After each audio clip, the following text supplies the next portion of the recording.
Welcome to this explainer. You know, we constantly see the United Nations in the headlines, passing a new resolution, deploying peacekeepers to a hotspot, or sometimes completely failing to reach an agreement. But have you ever wondered how this massive global machine actually works behind closed doors? What are the actual gears turning behind the scenes? Well, today we are going to break down the anatomy of this global system organ by organ, using the original source blueprints to make it absolutely crystal clear. Okay, let's dive right into this. Here's our structural blueprint for today. We're going to start with the ultimate global rulebook, take a stroll through the world's town hall, and explore the heavy-hitting power of the Security Council. Then, we'll demystify how the veto actually works, look at peacekeeping on the ground, and finally, unpack how the UN coordinates global society. Let's jump in. Section 1. The Ultimate Global Rulebook, the Foundation. Because, as we know, every complex machine absolutely needs an operating manual. To truly understand the UN, we have to start with the UN Charter. Now, it's super tempting to think of the Charter as just some lofty, feel-good mission statement, but in reality, it's a binding instrument of international law. It is a founding treaty, which means UN member states are legally bound to follow it. It explicitly dictates the sovereign equality of all states and strictly prohibits the use of force. It even includes the statute for the International Court of Justice, which is the UN's main judicial branch, making it an integral part of how the UN enforces global rules. The Charter literally gives the UN the power to act. And the speed at which this all came together, it's actually incredible. Following a massive conference in San Francisco, it was signed in June 1945, and it came into full force just 4 months later, in October. The world was clearly desperately ready for a new framework. Section 2. The World's Town Hall, the General Assembly. Let's walk right into the first major room of our global machine. Think of the General Assembly, or the UNGA, as the ultimate shareholders' meeting. It's the main deliberative, policymaking, and representative organ of the whole UN. Crucially, all 193 member states have a seat. It's literally the only UN body with universal representation. Every single recognized nation gets a place at this table. But how do they actually decide on anything? Well, for the really important questions, we're talking international peace and security, admitting new members, or setting the budget, they need a 2/3 majority vote. For your standard, everyday questions, a simple majority does the trick. Section 3. The Power of UNSC, the Executive Boardroom. So, if the General Assembly is the shareholders' meeting, we are now walking straight into the Executive Boardroom.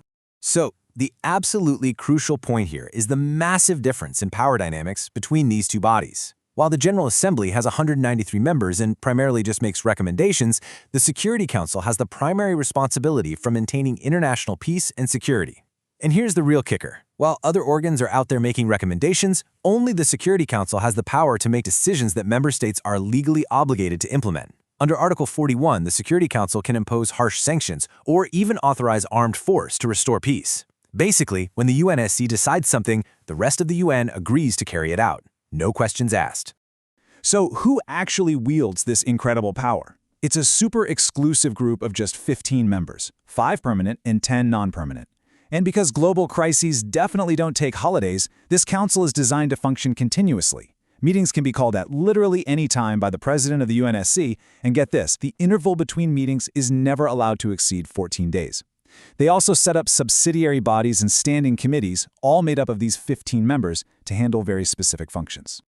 Now you might be wondering, how do you even get one of those 10 non-permanent seats? Every year, the General Assembly elects 5 non-permanent members for a 2-year term, and they distribute them strictly by region just to ensure a global balance. 5 go to African and Asian states, 1 to Eastern Europe, 2 to Latin America and the Caribbean, and 2 to Western Europe and other states. These elections are held by a completely secret ballot with no nominations, and you need a 2/3 majority in the General Assembly to win. And you can't just camp out in a seat either. A retiring member is not eligible for immediate re-election. For instance, India held a non-permanent seat fairly recently for the 2021-2022 term, which just added to their long history of serving on the council in previous decades. Section 4. Understanding the Veto, Article 27. We've seen the power they hold. Now let's look at the actual mechanics of how the Security Council votes. In a 15-member council, you'd naturally think standard majority rules apply, right? But what happens when one of those 5 permanent members, the US, China, France, the UK, or Russia, strongly disagrees with a proposed action? Now, what's really interesting about this slide is the fascinating mathematical power of Article 27. Every member gets one vote. For standard procedural matters, any 9 affirmative votes will do. Simple enough. But for all other matters, the big stuff, you need 9 affirmative votes, including the concurring votes of all 5 permanent members. That right there is the right to veto. If just one of the 5 permanent members casts a negative vote, the entire resolution is instantly blocked. It doesn't matter how many others supported it. And historically speaking, all 5 permanent members have exercised this right at one time or another. But there is a really clever strategic nuance here. Let's say a permanent member doesn't fully agree with the resolution, but they also don't want to kill it entirely with a veto. What do? They can choose to abstain. This allows the resolution to be adopted anyway, provided it still scrapes together those 9 favorable votes from the rest of the council. Section 5. Peacekeeping on the ground. Let's see how these high-level boardroom decisions actually translate into on-the-ground reality. When the UN needs to physically stabilize a region, they deploy peacekeeping operations. Now, these aren't just troops. They're a mix of military, police, and civilian personnel all working together to deliver physical security, political backing, and early peace-building support. They are usually led by the Department of Peacekeeping Operations, or the DPKO. What really sets them apart is that they often operate with a Chapter 7 mandate, which is a huge deal, meaning the Security Council has explicitly authorized them to use force beyond just self-defense to restore peace. This whole thing operates on a continuum. While peacekeepers handle immediate, on-the-ground security, the Department of Political Affairs oversees the broader political missions, and the Intergovernmental Peacebuilding Commission actually advises and supports countries as they emerge from the conflict cycle. Section 6. Global Coordination Beyond Peace and Security. Let's look at the final structural organs that manage the everyday progress of humanity. First up in this area is the Economic and Social Council, usually just called ECOSOC. If the Security Council manages global crises, ECOSOC manages global development. It consists of 54 members, elected by the General Assembly for overlapping 3-year terms. This organ is the principal body for coordination, policy review, and dialogue on major economic, social, and environmental issues. If you've ever heard of internationally agreed development goals, ECOSOC is the central mechanism driving them forward, supervising all sorts of specialized agencies and expert bodies across the entire UN system. Finally, we have the Trusteeship Council. This was established way back in 1945 by the UN Charter. Its entire purpose was to provide international supervision for 11 specific trust territories and basically prepare them for self-government and independence. But that raises a fun question. What actually happens when a bureaucratic organ finishes its job? And this brilliantly illustrates a surprisingly rare phenomenon in global bureaucracy, a department successfully completing its mission.